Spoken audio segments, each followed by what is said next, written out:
মহারাজে পূজার নামে অ্যাপ খুলেছি। এই অ্যাপের মাধ্যমে মানুষ অনলাইনে পুজো দিতে পারবে আর অনলাইনে পুজো দেখতেও পারবে, একেবারে লাইভ টেলিকাস্ট। আর সেই সঙ্গে যে যতটা পারে দক্ষিণাও দিতে পারবে। প্রিয়াঙ্কা সোমকে বলে, আচ্ছা আজ আমরা এখানে কেন এসেছি? সোম বলে, মহারাজার পূজারিণীকে ফলো করতে। প্রিয়াঙ্কা বলে, তাহলে আজ আমরা এখানে কি পেলাম? তখনই মাধুরী বলে, এক বুক হিংসে। প্রিয়াঙ্কা বলে, এক বুক হিংসে নয়, বরং মহারাজকে জেলে পাঠানোর উপলক্ষ। সোমনাথ বলে, উপলক্ষ?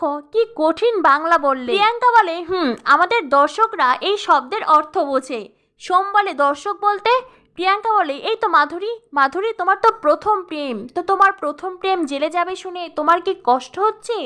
মাধুরী বলে, আমি ওই পূজার ক্ষতি চাই, মহারাজের নয়। প্রিয়াঙ্কা বলে, কিন্তু পূজারাজকে আলাদা করতে হলে তোমার রাজকে তো একটু কষ্ট সহ্য করতেই হবে মাধুরী। মানে তোমার মহারাজকে একটু তো কষ্ট পেতেই হবে, নইলে পূজারাজকে আলাদা করব কি করে?